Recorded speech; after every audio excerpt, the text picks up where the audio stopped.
Buenas noches para todos. Bienvenidos a esta reapertura de Fábrica de Arte y a la primera jornada, el primer evento que organizamos los comisarios del Espacio de Arquitectura y Diseño y Urbanismo de la fábrica. Hoy es un día, como todas las actividades que hacemos, especial. Les cuento y pongo en contexto un poco de qué trata. Justamente nosotros acabamos de terminar un taller vertical que organizamos entre la Facultad de Arquitectura y la Facultad del ISDI. Y dentro de ese taller vertical organizamos un grupo de charlas de diferentes temas que nos interesaban que fueran abordadas y diseñamos ejercicios cortos para esas charlas.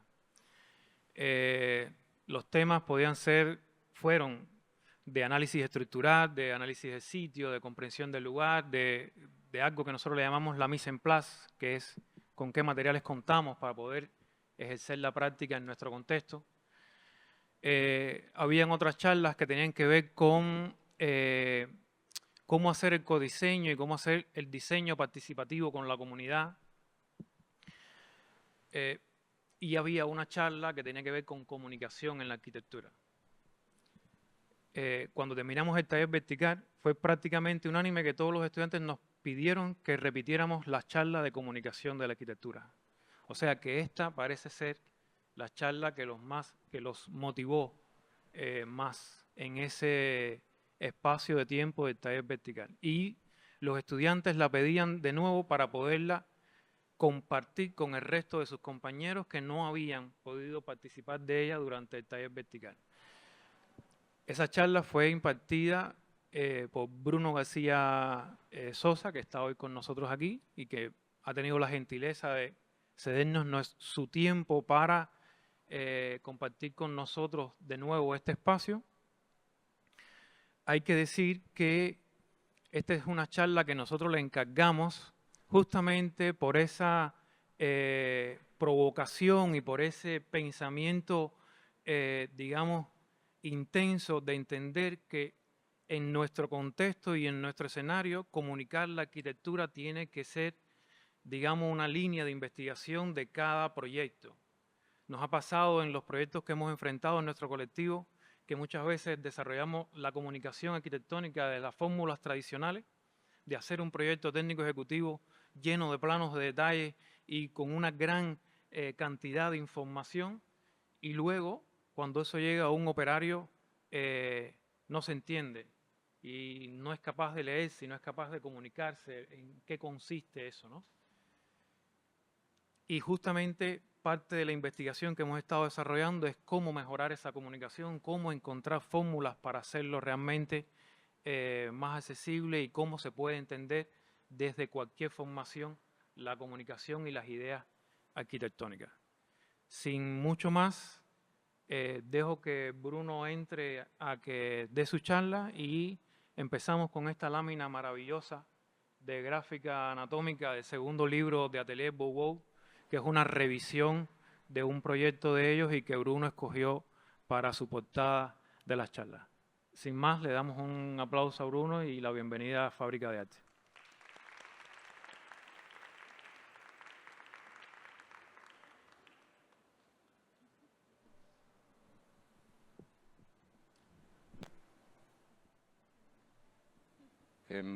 Buenas tardes, muchas gracias Kio por esa introducción, muchas gracias a todos ustedes por estar aquí hoy. Bueno, como les comentaba Kio, esta charla forma parte del taller vertical que realizamos estos meses y está enfocada fundamentalmente en los estudiantes. El tema de la charla es la comunicación visual de la arquitectura. Como objetivo mostrarles a los estudiantes la diversidad de métodos de representación que hay para sus proyectos y algunos recursos y herramientas para lograrlo. Todo ello visto a través de referentes internacionales y fundamentalmente nacionales, que se suele estudiar muy poco lo que se hace en Cuba y mucho lo que se hace fuera. Quería comenzar haciendo una breve explicación de la teoría de la comunicación a través de este esquema, ya que me parece importante entender la esencia del proceso de transmitir un mensaje. Cuando estamos en la posición de los emisores, por ejemplo, arquitectos y diseñadores, y queremos transmitir un mensaje que puede ser presentar un proyecto a un determinado receptor, el cliente, los profesores de la facultad, los albañiles de las obras, es importante entender 3 pasos fundamentales para que ese mensaje llegue y sea comprendido. El primero es el contexto, el cual puede ser el lugar donde vamos a presentar el proyecto, por ejemplo, la fábrica, la facultad, en la misma obra. Y luego también es el nivel cultural y el medio social del receptor. Los profesores y los albañiles no suelen tener el mismo contexto y es fundamental tenerlo claro. El segundo paso es cómo codificamos ese mensaje para que el receptor pueda decodificarlo, es decir, entenderlo. Esto puede ser las herramientas que utilizamos para mostrar el proyecto, por ejemplo, textos, imágenes, videos. Y el tercero de los pasos es el canal que empleamos para mostrar las herramientas que acabamos de comentar. Por ejemplo, a través de diapositivas, a través de pancartas, a través de planos. Si sabemos escoger bien el código y el canal que utilizamos y entendemos el contexto del receptor, es muy probable que éste pueda entender nuestro mensaje, o sea, entender el proyecto. La conferencia está estructurada en los siguientes métodos de representación, que generalmente son los más utilizados. Y también veremos algunos recursos y herramientas para producir esta información. Y al final un video corto con referencias de animaciones de esto. Y también el uso de las inteligencias artificiales que existen hasta ahora. Comencemos por los croquis y los dibujos.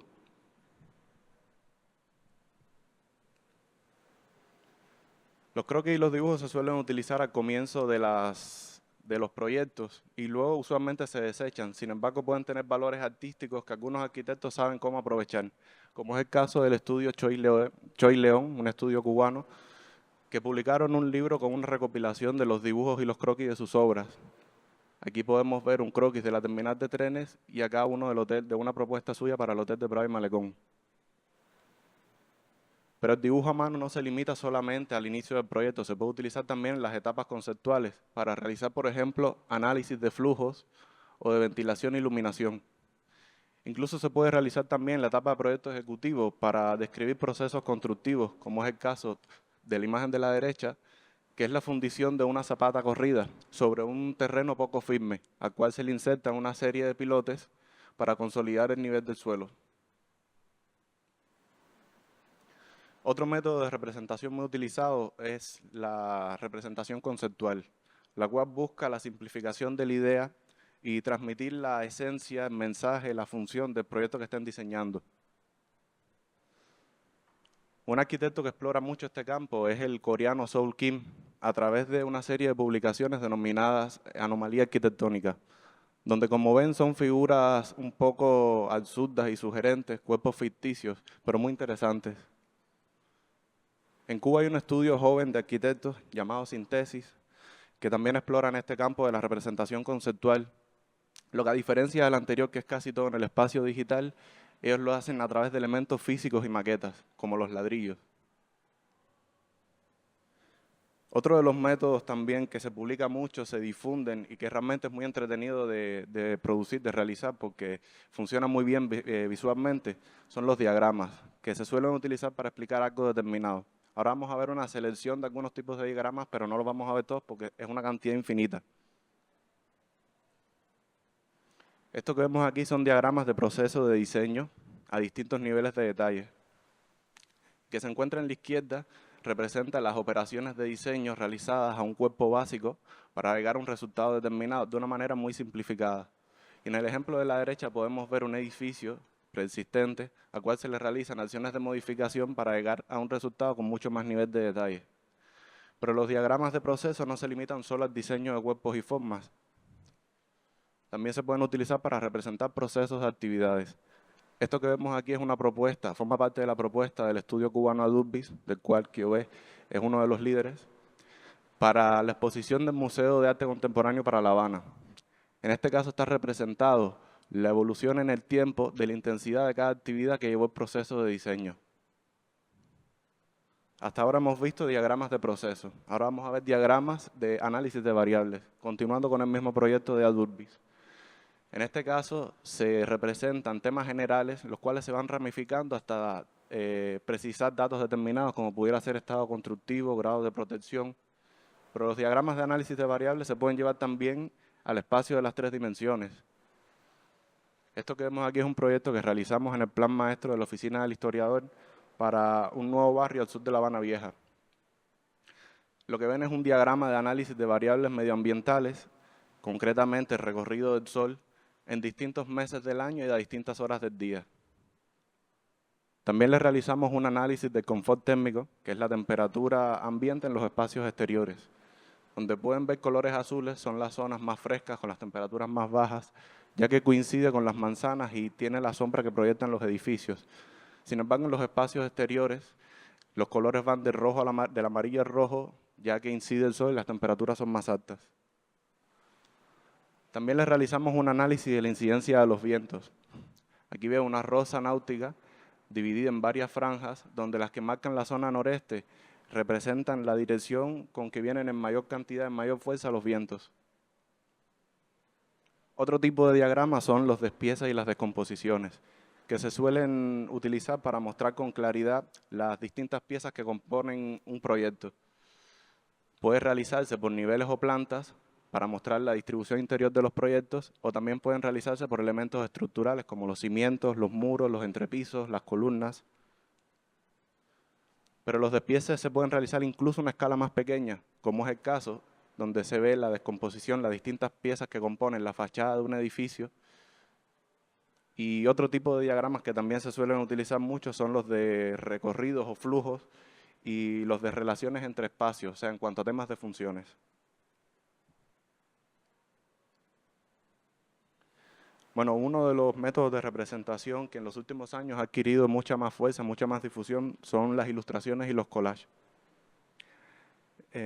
Muchos las prefieren porque suele dar mayor libertad creativa y suele liberarte de las ataduras del hiperrealismo, con lo cual se pueden realizar con programas más, digamos que no demandan computadoras muy potentes. Pero las ilustraciones tienen, digamos, algunos tips, algunas reglas que pueden ayudarlos a mejorar considerablemente el resultado. Y ahí es donde entra la fotografía y el diseño gráfico. De los fotógrafos podemos aprender, puede ser muy útil aprender el dominio que tienen en cuanto a la composición de la imagen.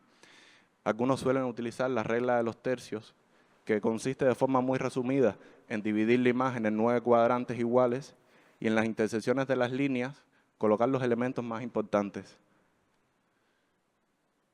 También se suelen utilizar la regla de la espiral de Fibonacci, las líneas de fuerza, la simetría. Y de los diseñadores gráficos puede ser muy útil aprender también el dominio que tienen en cuanto al manejo de colores. Pueden utilizar, por ejemplo, gamas de colores que funcionen, digamos, de manera armoniosa. Pero les sugiero que busquen repertorio porque hay una gran diversidad de estilos que pueden ir desde la representación retro-minimalista a algo con aires futuristas, con colores muy vivos y contrastantes. Estas ilustraciones que ven aquí también utilizan el recurso del contraste, pero acá lo que quiero que analicemos es el efecto óptico de las ilustraciones. En el caso de la primera, se utilizó un axonométrico o proyección ortogonal, que se suele utilizar mucho para los despieces y las vistas de pájaros, porque mantiene la proporción real de las dimensiones de los objetos y de los edificios, con lo cual permite entenderlos con mayor claridad. Y en la segunda se utilizó el efecto de la perspectiva, que en este caso sí se deforman las distancias, pero se asimila más a la visión real de las personas. Por ello se suele utilizar mucho para hacer render. Bueno, en este caso, este es un proyecto del otro estudio cubano de arquitectos, se llama Infraestudio. Tenemos aquí uno de sus integrantes, a Fernando. Que lo que encuentro interesante de este proyecto es que utilizaron una de las reglas de composición fotográfica, en este caso la simetría, para representar ese concepto del proyecto basado en la dualidad y el contraste entre espacios y ambientes. El próximo de los métodos es quizás el método más popular y más conocido, que son los renders. Se suelen utilizar para, al final de la etapa de ideas conceptuales para representar una visión lo más realista posible del resultado del proyecto.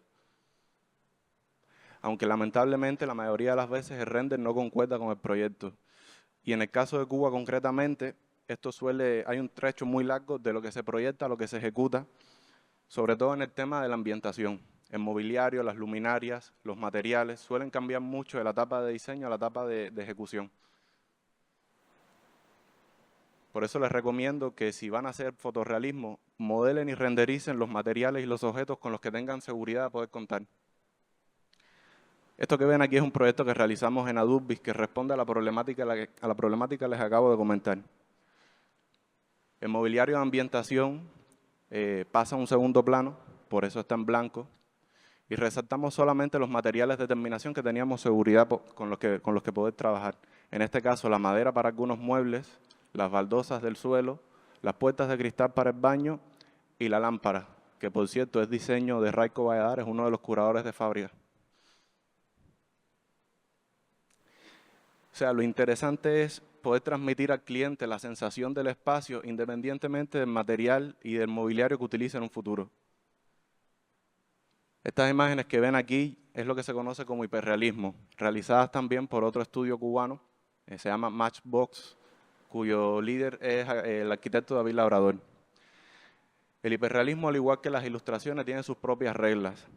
Para lograr resultados como estos, deben trabajar con mucha precisión 3 elementos fundamentales, los cuales son la iluminación, los modelos 3D y los materiales. Eso es incluso más importante que el programa que decidan utilizar para renderizar. El próximo método trata sobre la comunicación de las informaciones técnicas y constructivas.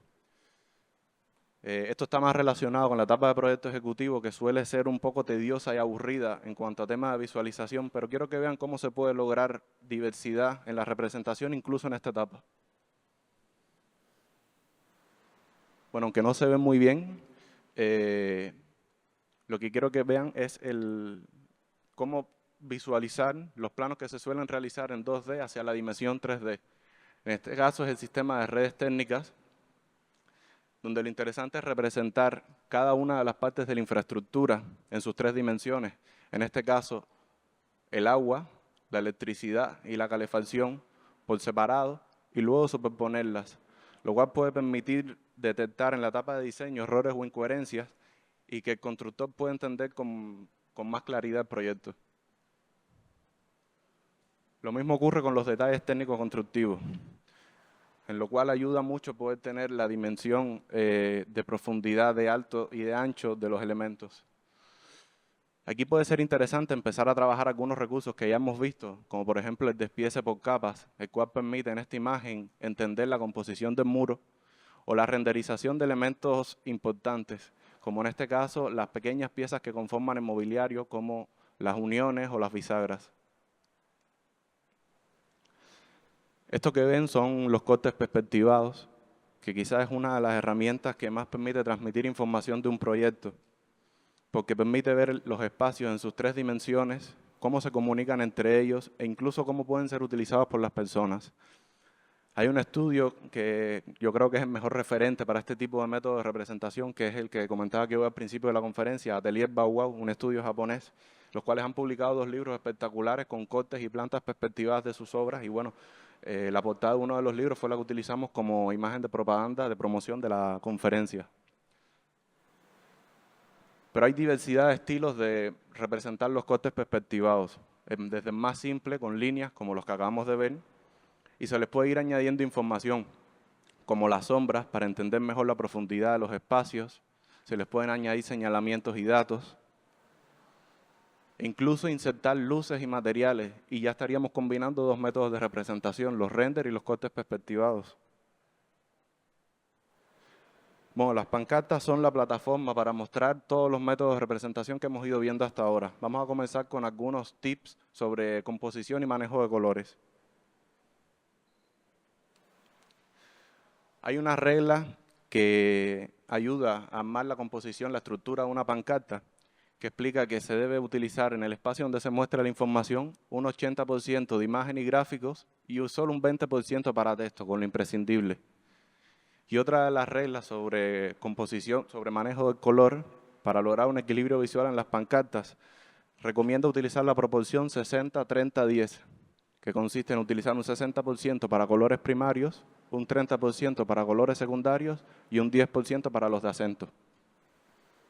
Veamos ahora algunas referencias. Esta pancarta podemos ver que es legible, la información está muy organizada, trata sobre la propuesta de doble piel para la fachada de un edificio y han dividido la pancarta en dos mitades. Esta primera para hacer una descripción del estado actual del proyecto con una breve descripción en texto, vean la proporción entre texto, imagen y gráficos, algunas vistas generales, vistas frontales y laterales y una perspectiva. Y esa misma información, esa misma estructura la trasladaron a la segunda mitad para describir la propuesta. De esta pancarta lo que a mí me sobra un poco son estas dos personas de aquí, que eso es importante también tener dominio, no sobrecargar la pancarta, porque puede incluso dificultar la legibilidad de la información que muestran. Y por último, estas dos pancartas de las cuales quiero resaltar dos puntos. La primera es que es recomendable utilizar siempre una imagen de gancho para sus pancartas que atraiga las miradas hacia ellas, como por ejemplo aquí, y que por supuesto tenga una proporción mayor en cuanto a al resto de la información que se muestra. Y la segunda, que quizás por la iluminación no se nota mucho, es el fondo que utilizan para las pancartas. En el caso de la primera utilizaron un color gris que dificultaba bastante entender el texto y otros de los gráficos que mostraban. Bueno, ahora vamos a ver algunos recursos y herramientas para producir esta información. Comencemos con la inteligencia artificial, que quizás es uno de los temas de los que más se publica en Internet últimamente, pueden estar saturados ya, y cuesta ya entender cuál sirve para qué y cuál utilizar en cada momento.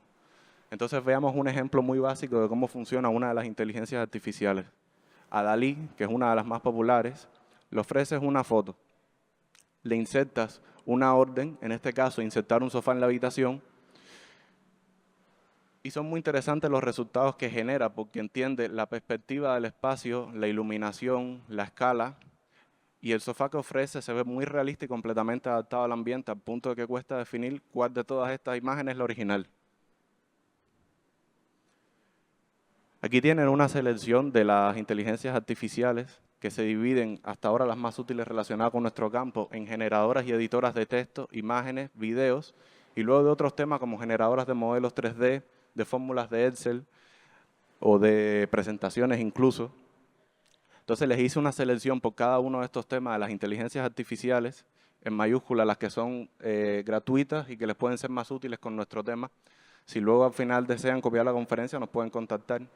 Y cada una de las imágenes que han visto tiene debajo la referencia de donde fue tomada, al igual que el video que luego verán. También les hice una selección de las páginas donde pueden descargar recursos de forma gratuita por cada uno de estos temas. Cada tema tiene los que a mi consideración son las dos páginas más importantes que les pueden ofrecer. Ahí podrán descargar desde paletas de colores a tipografía, modelos 3D, texturas y materiales para su render, software craqueados y actualizados. Incluso tienen también una página con una recopilación, un catálogo de todas las inteligencias artificiales que han salido hasta este momento. Y como parte de los recursos también tienen una selección de los que yo considero los canales más útiles para aprender de cada uno de estos temas, de edición y de imágenes y videos, de diseño gráfico, de renderizado, de arquitectura y urbanismo en general y de inteligencia artificial. Bueno, ahora veremos un video donde podrán ver algunos de los métodos de representación que hemos tratado, pero esta vez en movimiento, o sea, trabajados bajo el recurso de la animación y algunas de las aplicaciones que se le puede dar a la inteligencia artificial.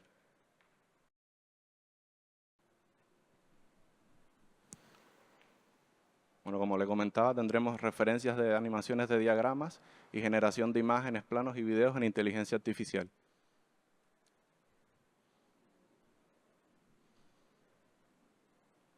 Aquí podemos empezar a identificar algunos recursos gráficos como por ejemplo las operaciones de diseño muy básicas, diagramas de operaciones de diseño.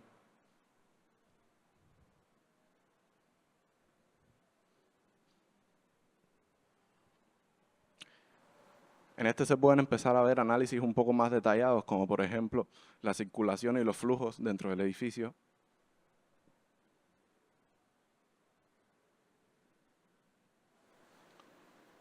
Las funciones de los espacios, el comportamiento ambiental, incluso tenemos la descomposición y los despieces. Este es un ejemplo de una animación de un corte perspectivado.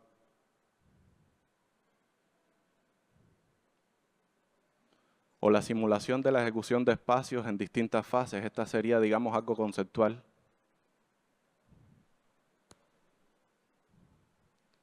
La simulación de un proceso constructivo desde los cimientos.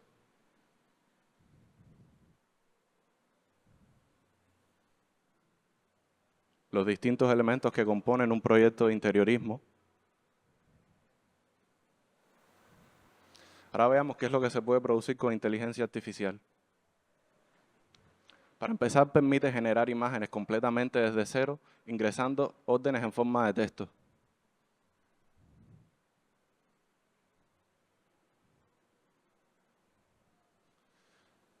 Esto es una animación de cientos de imágenes que responden a una misma orden, las cuales puestas una tras otra simulan un espacio en constante transformación.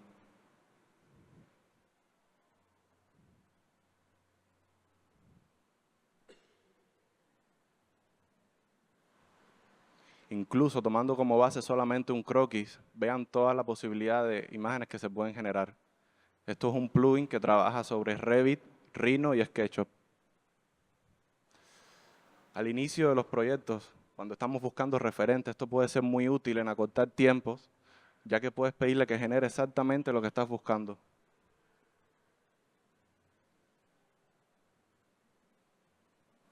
Otra forma de generar imágenes es dando una como referencia, de la cual detecta la composición de la imagen, la estructura, y genera variantes de la misma a través de mapas de profundidad. Y vean las posibilidades que genera de la imagen del pabellón de Mies van der Rohe, manteniendo siempre la composición original de la imagen con el mobiliario, los tabiques y las columnas.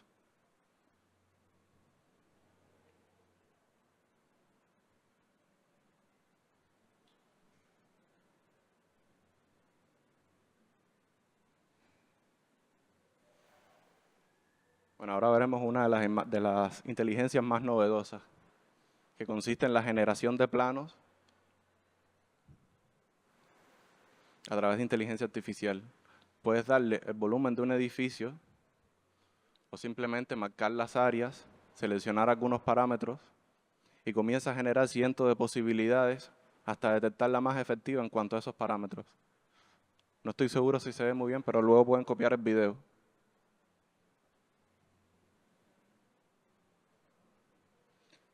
Incluso pueden luego modificar los espacios y automáticamente los redistribuye. Y a la misma vez que genera los planos, las plantas, va generando igual el modelo 3D. Estas son cada una de las posibilidades que valoró en base a los parámetros que se le dieron. Y por último, como curiosidad, porque quizás no tiene una relación muy clara con la arquitectura, muy evidente, tenemos la generación de videos. Las primeras inteligencias permitían generar videos, tomando como base un video original e insertando una foto a la cual le incorporaba el estilo de la foto que le dabas. O detectaba la estructura de videos y generaba unos nuevos. También permitía editar videos, como está añadiendo puntos a los perros, editar los estilos de los videos con texto.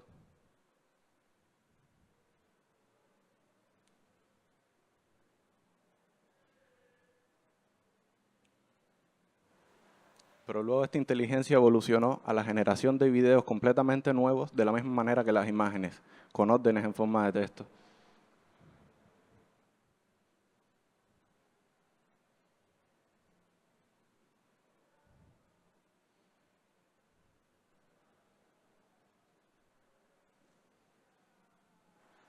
Y una de las últimas novedades, que es muy interesante, ya permite sustituir las personas en los videos por avatares y personajes animados.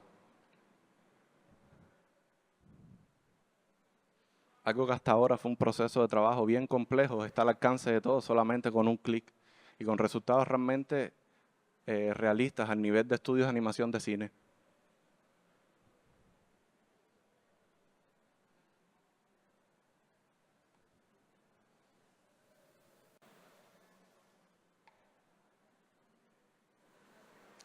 Bueno, después de haber hecho un corto repaso sobre los métodos de representación que existen. Yo creo que lo más importante es que adquieran la habilidad de escoger el método más adecuado para cada situación en la que tengan que comunicar sus proyectos, para que, volviendo al principio de la conferencia, la teoría de la comunicación, sus mensajes lleguen y sean comprendidos. Muchas gracias.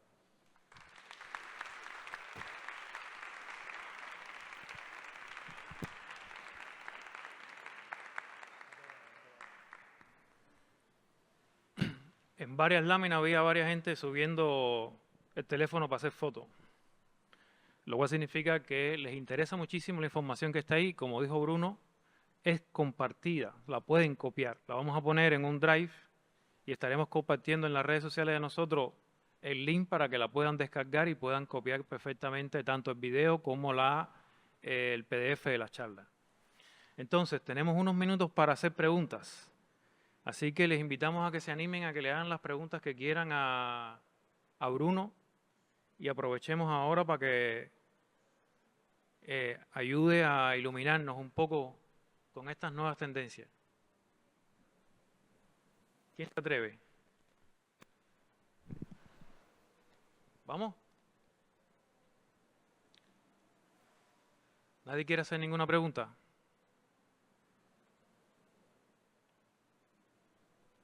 Bueno, Bruno, parece que fue abrumadora la presentación y que nadie tiene nada que preguntar. Sin embargo, sí conectarse a las páginas y tratar de explorar las cosas que estuviste contando. Además de Bruno compartir estas charlas estas charlas con estas páginas y estos videos y los canales canales de YouTube a los cuales uno se podía conectar para ver tutoriales, etcétera, también compartió con nosotros los recursos que él utiliza. Pero eso sí es bastante pesado y no es posible que lo podamos compartir colgándolo en la nube. No sé si podremos encontrar alguna fórmula para poder compartir algunos de esos videos que él ha estado descargando también, texturas, materiales, en fin, libros y otras informaciones. Eso sí es más difícil poderlo compartir porque la conexión está bastante difícil. Pero el sentido principal de esta charla es la generosidad de intentar primero compartir ese conocimiento y luego compartir los recursos para entre todos entender que tiene que haber un proceso de investigación de cómo comunicamos y cómo expresamos nuestros proyectos. Y que la comunicación no es solamente para expresar un resultado final, sino que también puede ser parte del propio proceso de búsqueda y de investigación de la solución arquitectónica. Por aquí me están pidiendo la palabra para hacer una pregunta, ¿no? ¿Sí? Por favor, profe, párese aquí en el micrófono en medio.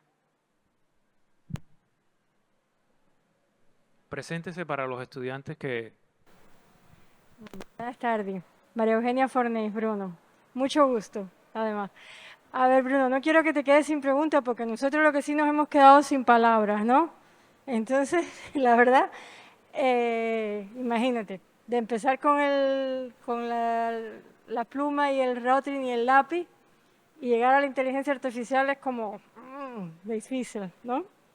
Entonces, la pregunta que quiero hacerte es, el equipamiento necesario, independientemente del equipamiento de la tecnología moderna, de la edad, el equipamiento tecnológico que hace falta para utilizar la inteligencia artificial, para entrenarse en el chat GPT, ¿no?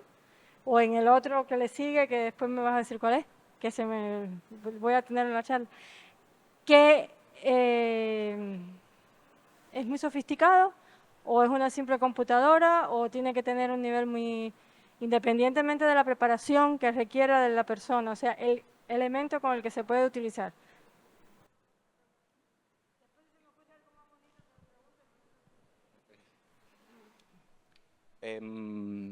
Para trabajar con la inteligencia artificial no hace falta un equipo potente, sobre todo porque la inteligencia artificial lo que trabaja es con Internet. Los programas sí necesitan equipos potentes, pero hay muchas de las artificiales que son páginas web. Entonces, la que vieron, por ejemplo, para generar planos son páginas web. Solamente tienes que subir un archivo CAD.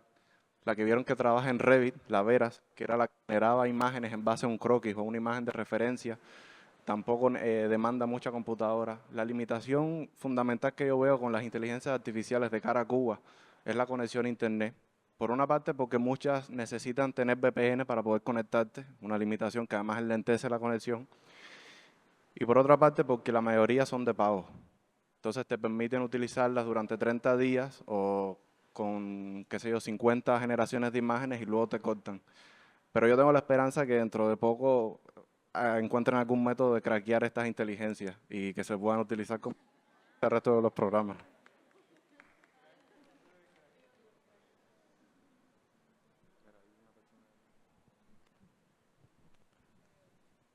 Por favor, de aquí en el micrófono, este que está en el medio, y haz la pregunta. Y preséntate.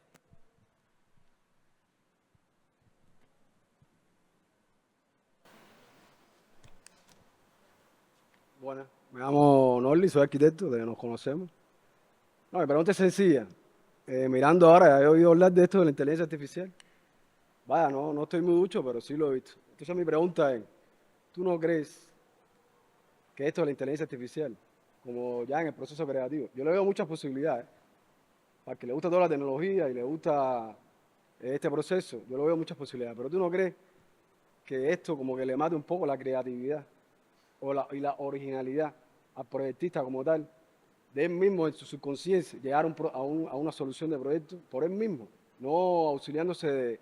Porque al final es la máquina la que te está generando imágenes, y en ese proceso a lo mejor tú puedes, miles de gente que está interactuando a la vez, puede hasta como que repetirse los proyectos, ¿entiendes? Que hay infinidad de posibilidades, pero puede ser la posibilidad. Hago un paralelo de esto con lo que pasa también con el tema de la representación, cuando tú usas el tema de diseño asistido por computadora y el tema del dibujo, ¿entiendes? Como que los arquitectos y los diseñadores han perdido la habilidad de utilizar la herramienta del dibujo desde el punto de vista natural. Entonces es verdad que esto desagiliza tiempo, a la hora de, entonces ya es una moda, pero mi pregunta es esa, ¿tú no crees que eso a la larga como que le quita un poco la originalidad de lo tradicional, de tú mismo con tu mente, esforzarte al máximo, llegar a una solución, de conversar al cliente y te conversas tú mismo, ¿entiendes? Sin tener que, no sé, esto es para los tradicionalistas, ¿entiendes? Siempre hay detractores, todas estas tecnologías, siempre van a tener detractores, acuérdate de eso. Claro.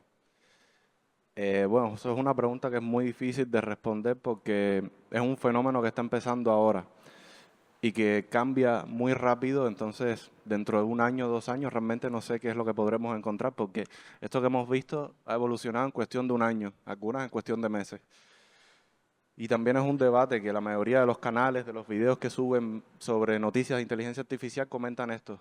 En uno vi que sí, que decía que efectivamente esto mata el proceso creativo, lo transforma, pero yo personalmente creo que no tiene por qué matar el proceso creativo. Incluso lo que puede hacer es ampliarlo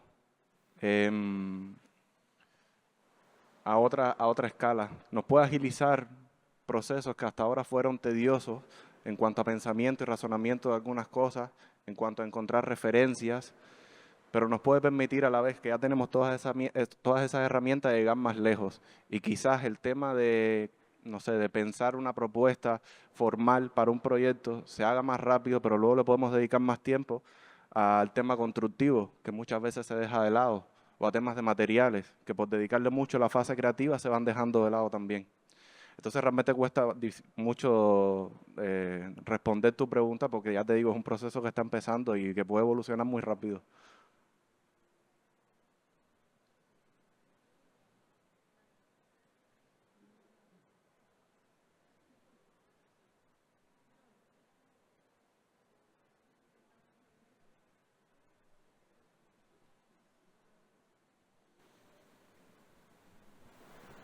Hola, Hola. yo soy Ángel Luis Tufranco, de Arquitectura Estudiante, de segundo año. A ver, yo creo, estoy de acuerdo contigo, ¿no? Con que no tiene por qué matar esa creatividad. Después de todo, es un repertorio que te ayuda, ¿no?, a poder dar la mejor solución y en el menor tiempo posible. Pero mi duda está en qué va a pasar con la profesión de nosotros, en ese futuro. Con una inteligencia artificial que es capaz de crearte todo. un tiempo increíblemente corto. Cualquier persona, o sea, el mismo cliente interesado en eso, puede generar con esa inteligencia artificial, dando esos mismos comandos, que empezó de video a video, después de texto a video, pero se puede pasar a ser de audio, de, ok, yo lo que quiero es crear una casa con estas condiciones, con esta iluminación, precisamente en esta área, pero después pasa a esta visión 3D, tenemos gafas ya 3D, si se le incorpora el audio a estas gafas 3D, ya lo puedes visualizar incluso, o sea, y poco a poco eso va a seguir evolucionando. ¿Qué va a pasar con la profesión de nosotros?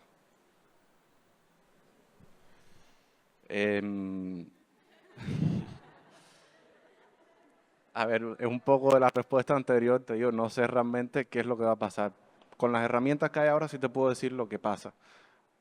Con las herramientas que hay ahora, la profesión de nosotros no va a ser sustituida. Hace poquito salió un meme que en Instagram muchos lo publicaron, que decía algo así como que para que el cliente pueda utilizar la inteligencia artificial tiene que tener claro qué es lo que quiere. O sea, que estamos salvados. Porque la función de los diseñadores y los arquitectos muchas veces es de interpretar y traducir eso que tiene el cliente en la cabeza a bocetos, a diseños, a espacios, al amplio físico. Que eso la inteligencia artificial todavía está muy verde para poder, y el cliente también.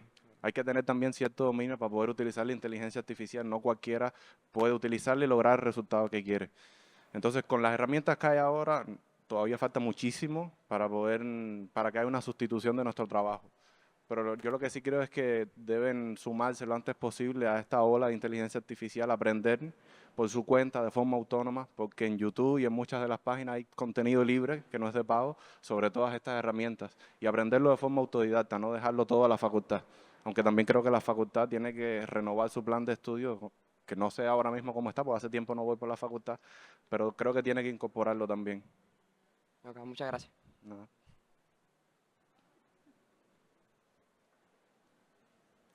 Hola, Carlos García Pleyán. Mucho gusto. ¿Qué tal? Estaba pensando que a lo mejor les daba curiosidad tener información de alguien que cuando empezó a trabajar no solamente no había esto, sino que no había internet y no había ni computadoras.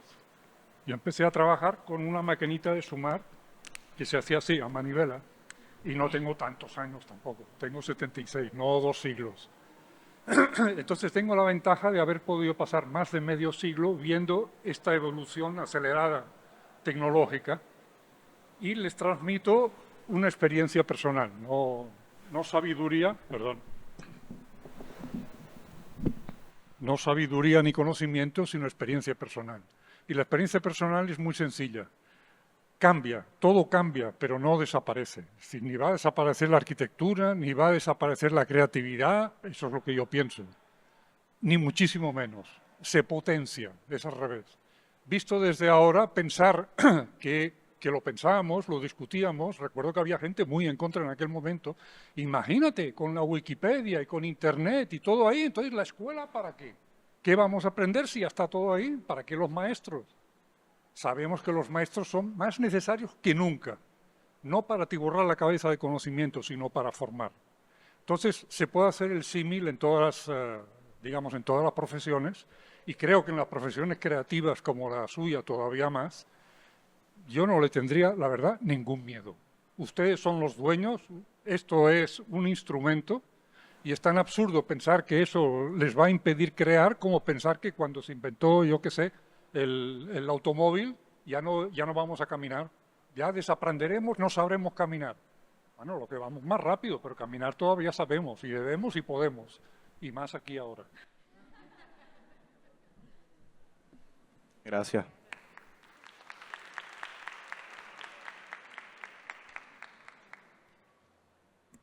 Bueno, mi nombre es Yané, soy graduada de comunicación. Primero agradecerte que lleves pues la comunicación a la arquitectura de alguna forma, porque muchas veces se cree que somos una carrera que es muy teórica y no se ve realmente la utilidad que tiene para el resto de las carreras. Todos nos comunicamos, pero hay que saber comunicarse.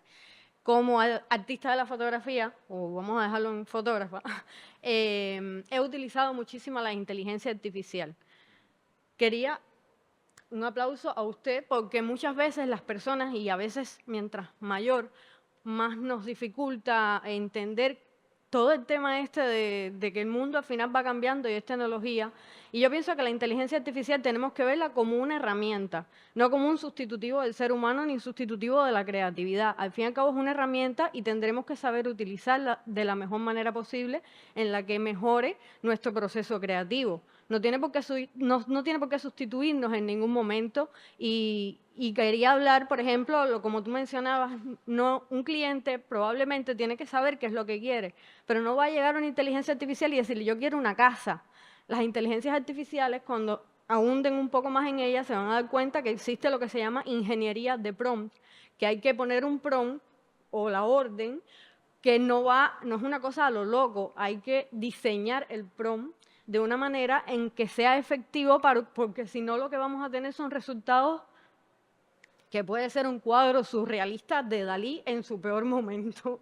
Entonces, no es tan así, de esos resultados que tienen llevan miles, probablemente cientos de imágenes para llegar a un resultado, y sí pienso que hay que montarse en el tren de la inteligencia artificial porque no va a desaparecer. Eso no va a dejar de existir porque nosotros le hagamos un rechazo. A todo lo nuevo se le hace rechazo. Cuando salió Photoshop, los fotógrafos, vamos a llamarle los llamados puristas, decían que no existía la fotografía si se había trabajado con Photoshop. Eso no era fotografía. ¿Qué fotógrafo hoy día no trabaja Photoshop? Difícil. Difícil es un fotógrafo que no utilice Photoshop para la postproducción de sus imágenes. Photoshop trabaja con inteligencia artificial. Entonces, en ese sentido, van a estar moviéndose absolutamente todos los software, todas las herramientas de trabajo que conocemos hoy, van a estar moviéndose en ese sentido y lo que tenemos que hacer sencillamente es aprender a utilizarlas para mejorarnos nosotros mismos. Muchas gracias. Gracias a ti, muy de acuerdo con tu comentario.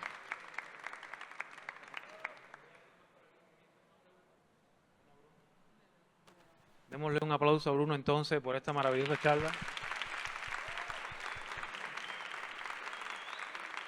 Esperamos que sea de inspiración para ustedes y que a partir de ahora empiecen a utilizar las inteligencias artificiales y otras herramientas también como parte de los propios procesos de creación de ustedes.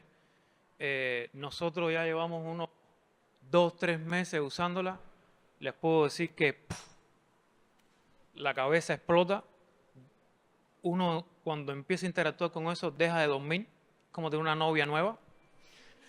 Y con las que más hemos interactuado son con las de texto, que hay muchísimas, aunque él dijo que hay muchísimas de pago y muchísimas que no se pueden usar en Cuba, hay otras que sí. Y sobre todo te acortan muchísimo los tiempos de investigación que tienen que entender. No sustituye la investigación, pero acorta muchísimo los tiempos de búsqueda. Y si la utilizas como un copiloto y tú empiezas y haces la pregunta correcta de la manera correcta, una cosa que nos puede tomar una semana en hacerse se puede convertir en 10 minutos. Créanme, copien la charla, busquen las inteligencias artificiales que están puestas en mayúscula, que son las que son gratis, y empiecen a explorar con. Sin más, muchísimas gracias. Otro aplauso para Bruno y espero que disfruten de Fábrica de Arte lo que queda de la noche. Gracias.